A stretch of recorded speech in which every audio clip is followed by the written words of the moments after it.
자산운용자의 삶과 증시각도기의 삶. 요즘 하루 24시간도 부족한데요. 흑삼전탕 먹은 날과 안 먹은 날은 방송에서도 티가 납니다. 잃지 않는 건강 흑삼전탕. 자, 오늘도 한 포 마시고 시작하겠습니다. 독이마을 분들도 이제 흑삼전탕으로 설계하세요.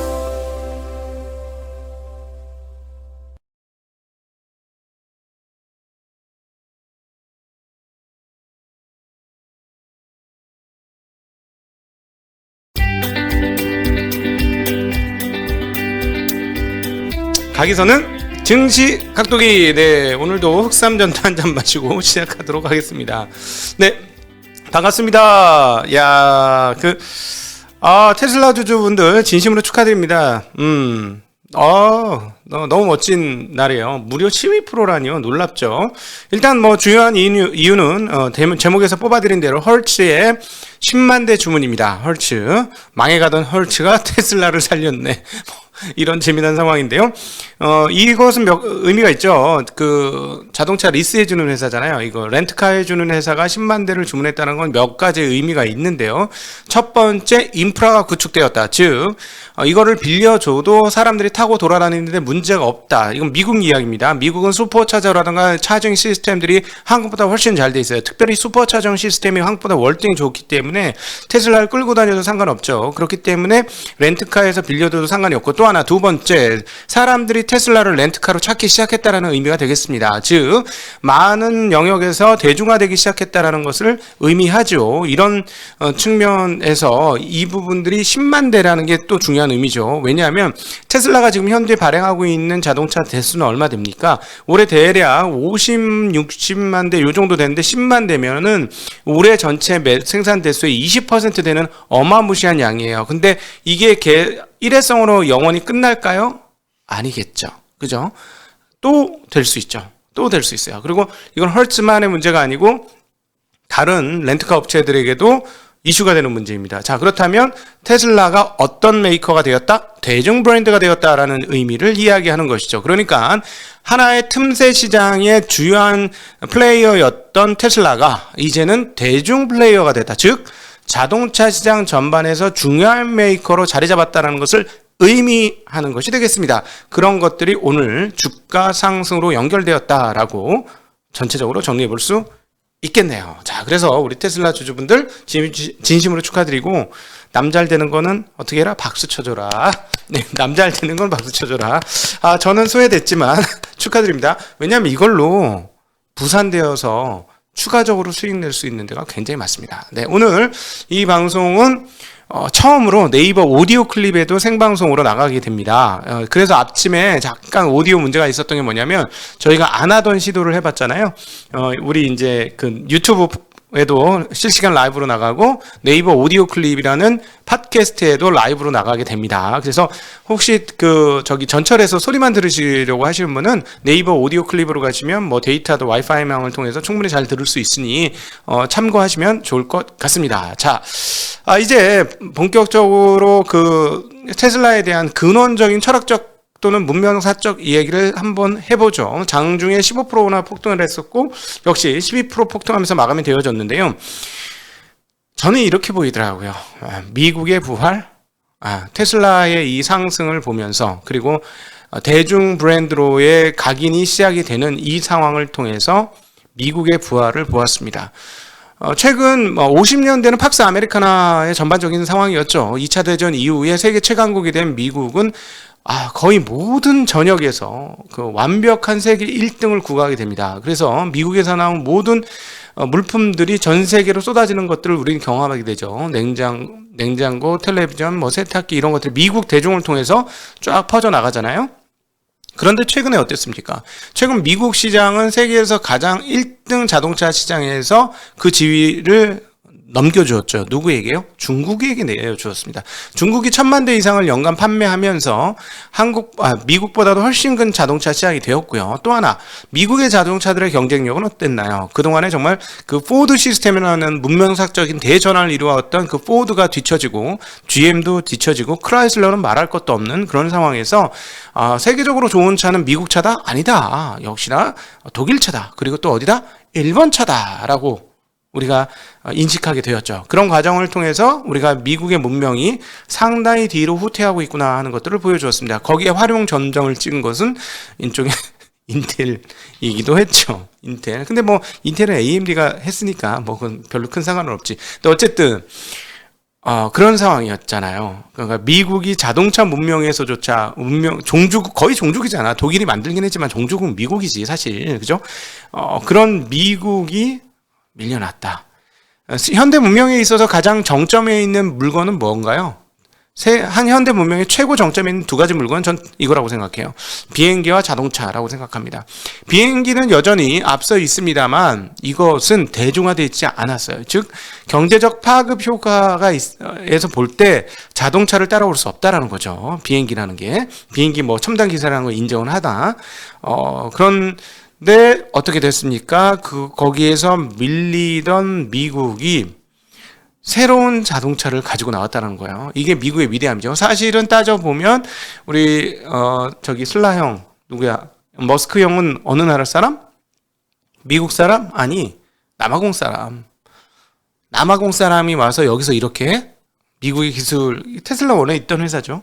미국의 기술을 이용해서 이게 미국의 위대함이자 무서움이죠. 그러니까 미국이 대단한 뭐냐면 자기네가 없는 능력을 플랫폼을 깔아서 그러니까 이 국가 자체가 플랫폼이야. 플랫폼을 깔아가지고 다른 애들이 와서 놀고 춤추게 만드는, 그리고 거기서 기회를 얻게 만드는, 물론 이제 그 기회라는 것이 상당히 소수로 줄어들었죠. 영역이 굉장히 협착해진 거는 사실이에요. 그러니까 첨단 기술을 가지고 있었기 때문에, 그러니까 아시다시피 뭐 머스크가 페이팔을 할 수 있는 그런 그 소프트웨어 기술을 갖고 있었기 때문에 여기까지 오게 된 것이긴 하죠. 그러나 어쨌든 그런 기회를 열어주는 땅이었기 때문에 미국이 강한 것이고, 그것이 지금 다시 테슬라로 꼽히고 있다라는 것을 우리가 볼 수가 있겠습니다. 자, 이 부분이 왜 중요하냐면 새로운 에너지 비클이 되고 있기 때문에, 에너지와 문명의 비클이 이 전기차와 전기차 플러스 미국의 최첨단 기술인 소프트웨어가 붙으면서 최첨단 문명 2기로 전환되어지고 있다는 게 가장 큰 뉴스입니다. 테슬라가 자동차가 뭐 전기차 잘 만들어서 그렇게 됐다고 보세요? 아니에요. 그러니까 아주 미세한 소프트웨어의 차이. 그런데 실제로 따져보면 몇 년 이상의 차이, 즉 기술력의 차이, 그것을 보여주었기 때문에 여기까지 온 것이 아닌가 하는 생각을 해볼 수 있게 되겠습니다. 자, 그런데 이런 측면에서 보면 한국도 상당히 밝죠. 왜냐하면 이번 전기차와 자동차 전반적인 상황에서 보듯이 중요한 핵심 두 가지 부품은 뭐다? 네, 반도체와 2차 전지이다 라는 거 우리가 알고 있죠. 근데 아시다시피 한국은 여기서 선두예요. 네, 뭐 메모리는 완전한 선두고, 파운드리도 선두 권역입니다. 전 세계에서 최선두 권역이에요. 분명히 맞아요. 그거는 인정할 건 인정하자는 거고. 그래서 제가 이제 왜 삼성전자 이제 올해부터 본격적으로 파운드리 회사로 거듭나서 전면에 등장하는데 그거 인정 안 하고 있지? 라고 얘기를 한 거예요. 네, 어쨌든 한국은 덕분에 미래가 상당히 밝은 국가이다라고 볼 수 있고, 이 시점에서 도전과 응전을 잘하게 된다면 세계적인 강소국으로 동아시아에서 일본의 바통을 잇는, 일본을 뒤잇는 게 아니고 일본의 바통을 받아서 가장 강력한 동아시아 국가로 거듭날 수 있는 상황으로 가고 있다라는 거 인식해야 되겠죠. 자, 그럼과 동시에 우리는 냉정해져야 되니까, 투자자니까 흥분만 해서는 안 되고, 초기 투자자죠. 한 900배 수익 났죠. 테슬라에 대해서 900배 투자를 낸 벨리 기포드의 테슬라 보유 비중은 점차 줄어들고 있습니다. 냉정해지자고요. 네, 냉정할 땐 냉정해야죠. 또 재미난 기업 뉴스가 있습니다. 마스터카드가 은행과 가맹점에서 암호화폐 결제 그리고 포인트 처리가 가능하도록 작업을 진행 중이다. 그리고 이 작업을 위해서 벡트라는 회사와 제휴 예정이다라고 밝혔습니다. 덕분에 벡트의 주가는 234% 폭등하였습니다. 그리고 모더나가 새로운 백신이 9세에서 14세인가? 11세? 7세에서 11세 그 어린이들에게 효과가 있다고 밝히면서 7% 주가 상승했고요. 페이스북도 예상보다, 어제 사실 스냅 보고 깜짝 놀란 것은 페이스북에서도 결국 나타날 것이다 했는데 매출은 조금 줄었습니다만 순이익이 좋아지면서 1% 수준 상승을 했고요. 시간에서 추가 상승하고 있습니다. 그러나 매출 줄은 건 좋은 뉴스가 아니죠. 좋은 뉴스가 아닙니다. 네. 그리고 재미난 뉴스. 사우디아라비아가 탄소 중립을 선언했습니다. 어디가 어디가 탄소 중립을 선언해? 네. 석유 종주국 사우디아라비아가 탄소의 근원께서 탄소의 중립을 선언하셨습니다. 와, 완전 웃기죠? 이런 아주 뭐 합당한 얘기를 했어요. 탄소 중립이라는 거, 탄화수소, 그러니까 석유, 가스, 그 다음에 화석연료, 석탄, 그리고 그 다음 신재생 에너지, 이런 것이 다 이렇게 잘 돌아가야지 되는 거지, 어느 한쪽만으로 탄소 중립을 이룰 수 없다라고 얘기하면서 맞는 말이긴 했습니다만, 국제 원유 시장의 안정성을 유지하면서 2060년까지 사우디 내에 탄소 순 배출량을 0으로 만들 것이다 라고 이야기하셨다고 합니다. 여기서 중요한 포인트는 어디예요? 사우디 내에 가능하지. 그건 석유 팔아가지고 전부 신재생 풍력이나 이런 걸 다 하는 거죠. 네. 모래바람 일 때 어떻게 잘 버틸지 모르겠습니다만 100m 높이로 쫙 올리면 괜찮겠지? 그러면서 그걸 하면은 사우디 내에서는 탄소 중립이 가능하죠. 충분합니다. 네, 석유 팔아가지고 그 돈 갖고 하면 되니까 그렇습니다. 그래서 사우디의 실세인 무하마드 빈 살만 왕세자, 오랜만에 들었습니다. 빈 살만께서 2060년에 사우디가 탄소 배출량 제로를 만드는 탄소 중립을 이루겠다고 얘기했습니다. 그러나 유가는 계속해서 고공행진이에요. 아주 세게 고공행진은 아니지만 가격이 떨어지지 않고 있어요. 네. 근원물의 가격의 프리미엄, 선물 가격의 프리미엄이 많이 붙고 있습니다. 근원물의 프리미엄이 붙는다면 무슨 상황이 발생해? 콘텐코? 아니, 백워데이션 발생. 백워데이션 선물가가 현물가보다 낮은, 원월물이 근월물보다 가격이 낮은 그런 상황을 우리가 일컬어 백워데이션이라고 하죠. 백워데이션. 한국 주식시장은 요즘 뭐다? 컨텐코. 선물 가격이 올라요. 그래서 크게 나쁘게 볼 게 없어요. 지금 9월 내에 백워데이션이었는데 컨텐코로 바뀌었어요. 그래서 되게 재밌는 거야. 최근에 드디어 한국 시장에 뭐가 나타났다? 약세장 전망이 나타났습니다. 이제 약세장으로 진입했다. 그렇지. 한 20% 빠지면 약세장인 건 확실하고 12% 빠졌으니까 그렇게 볼 수 있는데 무슨 근거로? 그래서 저는 되게 기뻐했죠. 그 뉴스를 보면서 드디어 나올 게 나오는구나. 드디어 애널리스트의 입에서 약세장 이야기가 나오는 거 보니까 조정이 이제 충분히 그 끝을 향해 가고 있구나. 이런 생각을 하면서 우리 돈의 문에 저희가 있는데 돈의 문이 또다시 열리는구나. 이거 비슷하게 작년도 10월 달부터 땡겼는데 10월 달부터 시작이야? 이런 느낌. 물론 작년만큼은 세지 않을 겁니다. 올해는 그렇게 셀 수는 없는 장이에요. 네, 어쨌든 그렇고요. 백워데이션이 지금 나타나고 있다는 걸 두 가지로 볼 수 있어요. 하나는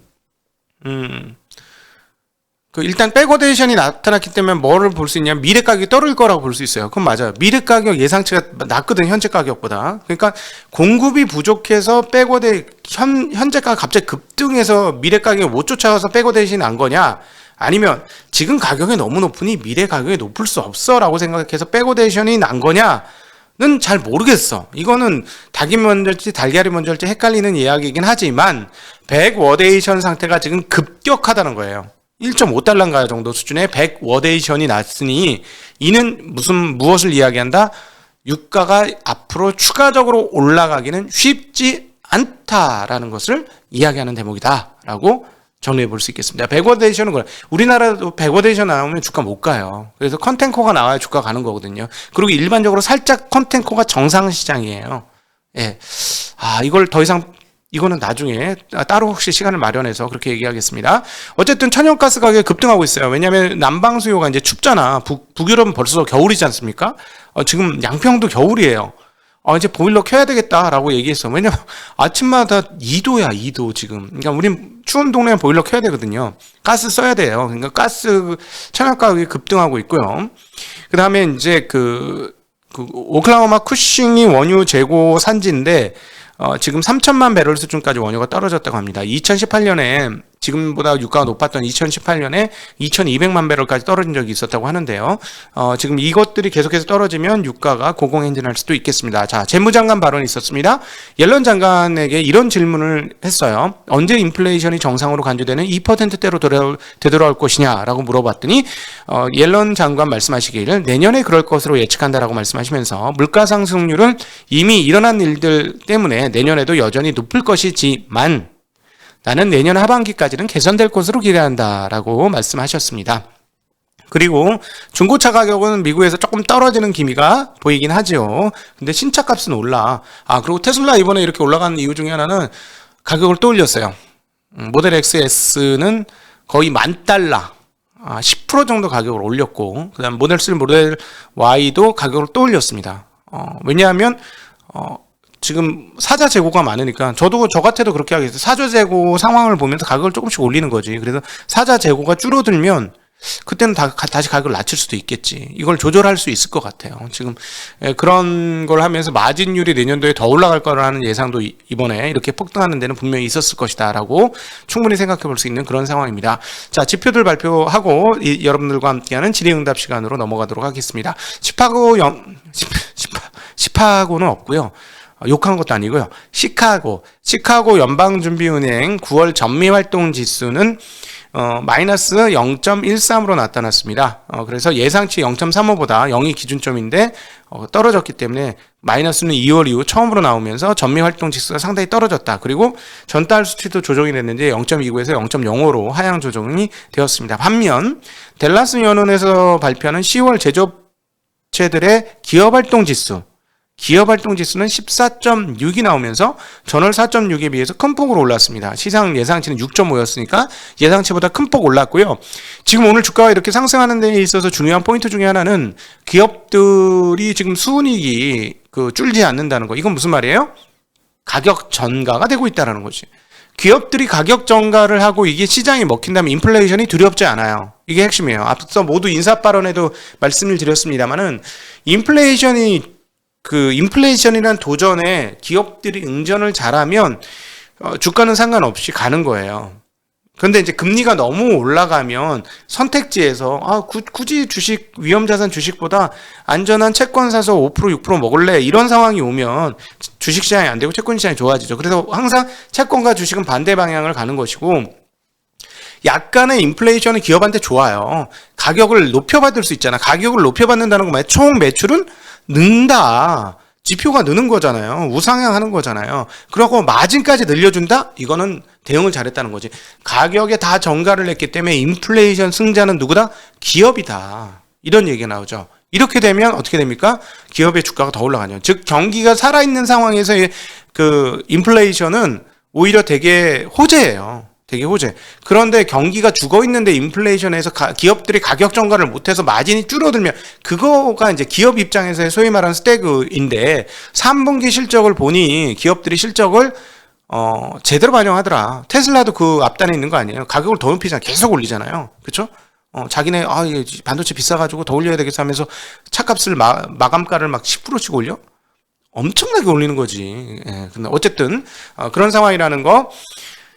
그래서 결국 인플레이션보다 더 중요한 건 기업의 실적이다라는 거 말씀드리고 싶습니다. 자, 이제 여러분들과 함께하는 질의응답 시간으로 넘어가도록 하겠습니다. 곧 돌아올 테니 잠시 기다려주세요.